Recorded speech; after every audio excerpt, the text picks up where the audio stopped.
안녕하세요. 저는 한양대 구리병원 외과에서 대장암 분야 진료를 하고 있는 이준호입니다. 이 시간에는 대장암에 대해 알아보도록 하겠습니다. 이번 시간에는 여러분과 대장암이란 무엇인가와 대장암의 진단과 치료의 순서로 알아보도록 하겠습니다.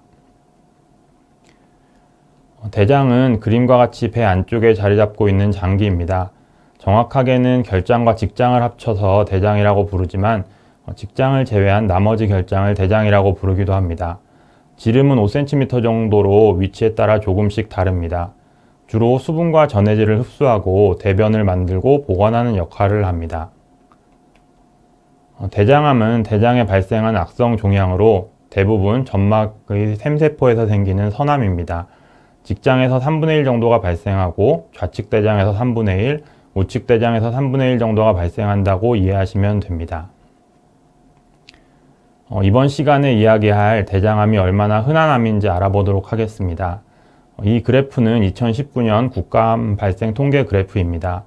대장암은 남성, 여성 모두에서 각각 3번째로 많이 발생하는 암입니다. 남성에서는 폐암과 위암, 여성에서는 유방암과 갑상선암 다음으로 많이 발생하고 있습니다. 다음 그래프는 2019년까지 우리나라 암 발생 추이를 나타낸 그래프입니다. 노란색 선이 대장암을 나타내는 선입니다. 대장암은 2012년까지 매년 5%씩 증가하다 최근 약간 감소하는 양상을 보이고 있지만 여전히 전체에서 4번째로 많이 발생하는 암입니다. 대장암 발생이 증가하는 가장 큰 원인은 서구화된 식습관으로 알려져 있습니다. 대장암은 현재 추세를 미루어 볼 때 앞으로도 계속 많이 발생하는 중요한 암으로 자리할 것으로 보입니다. 그러면 이러한 대장암의 치료 성적에 대해 알아보겠습니다. 다음 그래프는 주요 암의 5년 생존율을 나타낸 그래프입니다. 대장암은 여러 암 중에서 중간 정도의 치료 성적을 보이고 있는 암입니다. 갑상선이나 유방암보다는 치료 성적이 좋지 않지만 간암, 췌장암, 담도암 등의 암보다는 좋은 치료 성적을 보이고 있습니다. 대장암 치료 성적은 점차 좋아지고 있지만 치료에 앞으로 발전해야 할 부분이 많이 남아있는 분야입니다.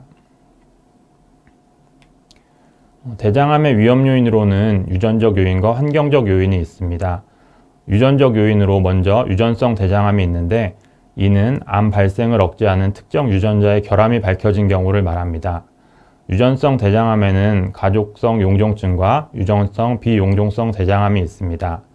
유전성 대장암이 아니더라도 대장암의 가족력이 있는 경우는 대장암의 위험 요인입니다. 환경적 요인으로는 고령, 염증성 장질환, 용종, 육류 섭취, 운동 부족과 비만, 흡연 등이 대장암의 위험 요인입니다. 다음으로 대장암의 진단에 대해 알아보도록 하겠습니다. 대장암의 증상으로는 피가 나온다, 가스가 차고 배가 부르다, 변이 가늘어진다, 변 보는 횟수가 바뀌었다, 뒤가 무지근하다, 밑이 빠진 것 같다, 체중이 빠진다 등 다양한 증상이 있을 수 있습니다. 하지만 대장암 초기에는 증상이 없어 건강검진에서 우연히 발견되는 경우도 많으며 증상이 있는 경우에는 병이 많이 진행된 경우가 많습니다. 그래서 규칙적인 검진이 대장암의 진단에 중요합니다. 대장암은 위치에 따라 조금씩 다른 증상을 나타냅니다. 우측 결장암의 경우 결장의 내경이 넓어 많이 진행된 후에 발견되는 경우가 많으며 이에 따라 빈혈, 소화불량, 복부팽만 등의 증상이 주로 나타날 수 있고 배에 혹이 만져지는 경우도 있습니다. 좌측 결장암은 결장의 내경이 좁아 배변 습관의 변화나 장폐색 등의 증상이 나타난 경우가 많습니다. 직장암의 경우에는 항문과 가까워 혈변이 나타나거나 잔변감 등이 발생할 수 있습니다. 이러한 대장암의 조기 진단을 위해 국가검진에서는 변에서 혈액을 확인하는 분변 자멸 검사를 시행하고 있습니다. 여기서 이상 소견이 있는 경우 대장 내시경 검사를 시행하도록 하고 있습니다. 국가검진은 아무래도 비용적 측면을 고려하지 않을 수 없습니다. 분변 자멸 검사가 비용 대비 효과가 좋은 검사이기 때문에 검사 방법으로 채택하고 있습니다. 하지만 분변 자멸 검사는 정확도가 아주 높은 검사가 아니어서 이 검사만으로는 대장암을 놓치는 경우가 있을 수 있습니다. 이 때문에 대장암원 학회에서는 50세 이상에서 5년 간격으로 대장 내시경을 시행할 것을 권고하고 있습니다. 또한 가족력이 있거나 염증성 장질환과 같은 대장암의 위험 요인이 있는 경우에는 좀 더 이른 나이부터 더 자주 대장 내시경을 시행할 것을 권고하고 있습니다. 다음으로 대장암에서 시행하는 검사에 대해 알아보도록 하겠습니다. 대장암에서 시행하는 검사는 크게 직장 수지 검사, 대장 내시경과 같이 대장암의 진단을 위한 검사와 CT, MRI, PET-CT 등과 같이 진단 후 병기 설정을 위한 검사로 나누어 볼 수 있습니다. 항문 주변에 병이 의심될 때 가장 먼저 시행할 수 있는 검사가 직장 수지 검사입니다. 항문으로 손가락을 넣어 병변을 검사하는 방법입니다. 환자분들 입장에서는 자세도 민망하고 조금 불편할 수 있지만 간단한 검사로 많은 정보를 얻을 수 있습니다. 앞에서 대장암의 3분의 1 정도가 직장에서 발생한다고 말씀드렸습니다. 이 직장 수지 검사만으로도 직장암의 절반 정도를 진단할 수 있습니다. 그래서 이 직장 수지 검사는 대장암 진단에서 가장 기본적인 검사입니다. 대장암 진단에서 가장 중요한 검사는 대장 내시경입니다. 대장 내시경을 통해 왼쪽 그림에서 보이는 암의 전 단계인 선종을 확인하고 제거할 수 있습니다. 또한 오른쪽에 보이는 대장암도 진단할 수 있습니다. 그런데 대장 내시경을 받아보신 분들은 아시겠지만 대장 내시경을 준비하는 과정이 쉽지는 않습니다. 그림에 보이는 것과 같이 약을 먹고 장 준비를 해야 하는데 이 과정이 대장 내시경을 받는 것보다 더 힘들다고 말씀하시는 분들도 많습니다.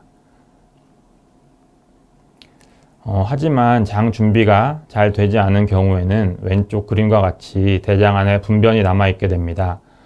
이러한 경우에는 정확한 검사가 이루어지지 않아 작은 용종 같은 병변을 놓칠 수 있어 짧은 기간에 다시 검사를 시행해야 될 수도 있습니다. 이러한 불편을 줄이기 위해서는 내시경 전에 가려야 할 음식을 피하고 장청소 약물을 정확히 복용해야 합니다. 앞에서 말씀드린 내시경이 대장암 진단을 위한 검사라면 다음에 말씀드릴 검사들은 진단 후에 치료 계획을 세우기 위해 대장암의 전이 여부 또는 주변 장기 침범 등을 알아보기 위해 시행되는 검사입니다. CT는 대장암의 위치를 확인하고 간이나 폐 그리고 림프절로의 전이 여부를 알아보는데 가장 널리 사용되는 검사입니다. 정맥 주사로 조영제를 투여받고 왼쪽 사진과 같은 통에 들어가서 검사를 하게 됩니다. 다음은 MRI 검사로 주로 직장암에서 검사를 시행합니다. 직장은 좁은 골반강 안에 위치하는데 이 부분의 MRI 검사는 직장암이 주위장기로 침윤된 정도를 파악하여 치료 방침을 결정하는 데 도움이 됩니다. PET-CT는 일반적으로 암세포가 정상세포에 비해 신진대사가 빠른 점을 이용하여 원격 전이를 확인하기 위한 검사입니다.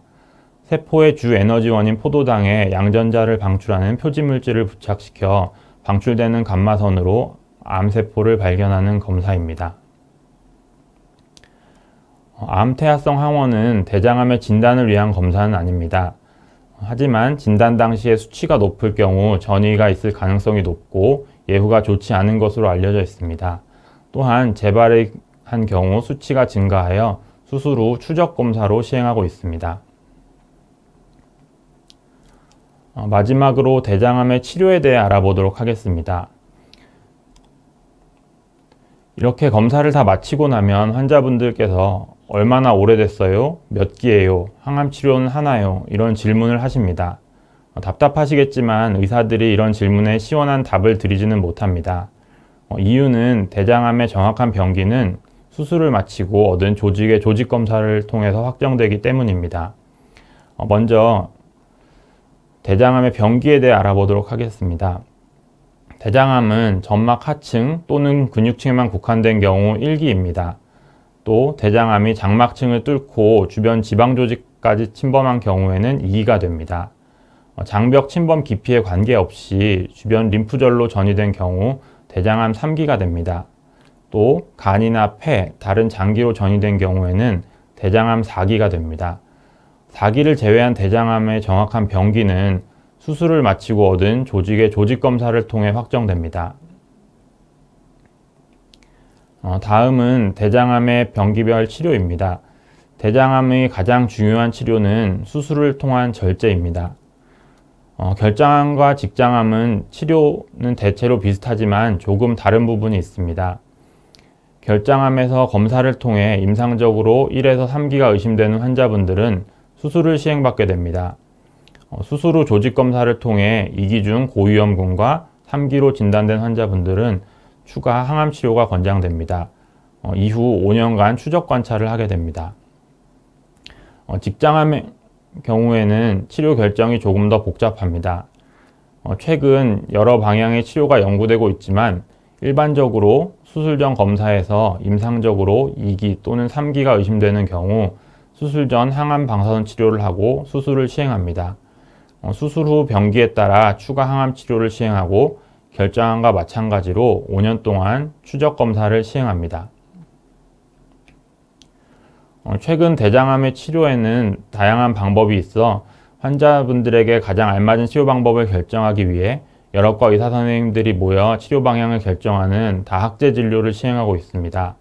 한양대 구리병원에서는 매주 수요일 오후 대장암 다학제 진료를 시행하고 있습니다. 다음은 대장암 치료에서 가장 중요한 부분을 차지하고 있는 수술입니다. 환자분들이 수술을 하기 전에 주로 어떻게 하나요? 장은 얼마나 자르나요? 시간은 얼마나 걸려요? 등의 질문을 하십니다. 이러한 질문의 답에 대해 알아보도록 하겠습니다. 대장암 수술은 암이 있는 부분만 도려내거나 그 부분의 장만 자르는 것이 아닙니다. 암이 주변의 혈관과 림프절을 따라 퍼질 수 있기 때문에 이 부분을 모두 함께 제거하게 됩니다. 보통의 경우 대장에 20에서 30cm 정도 절제하게 되는데 이 길이는 암의 위치, 장 주변의 혈관 분포 등에 따라 달라집니다. 수술 시간은 보통 2시간에서 4시간 정도 걸리며 병변의 위치 등에 따라 달라집니다. 대장암은 병변의 위치에 맞춰 수술을 시행하게 됩니다. 상행결장이나 간 망복부에 위치한 암은 우측결장을 절제 후 소장과 결장을 연결하는 우측결장 절제술을 시행합니다. 비망곡부나 하행결장에 위치한 암은 병변을 절제하고 결장끼리 연결하는 좌측결장 절제술을 시행합니다. 대장암이 S상결장에 위치한 경우 전방 절제술을 시행하고 남은 결장을 직장에 연결하게 됩니다. 직장암 중에서 항문에 가까이 위치한 경우에는 항문을 없애고 대장로를 만드는 복회음 절제술을 시행하게 됩니다. 환자분들이 가장 많이 궁금해하시는 것이 어떤 방법으로 수술을 하는가입니다. 현재 수술 접근 방법에는 크게 개복, 복강경, 로봇이 있습니다. 얼핏 보기에는 복강경이나 로봇 수술이 좋아 보이지만 각각의 수술에는 장단점이 있고 이에 맞추어 수술을 시행하고 있습니다. 개복과 복강경 또는 로봇 수술의 가장 큰 차이는 상처입니다. 복강경이나 로봇 수술이 아무래도 상처가 작다 보니 회복이 조금 더 빠를 수는 있습니다.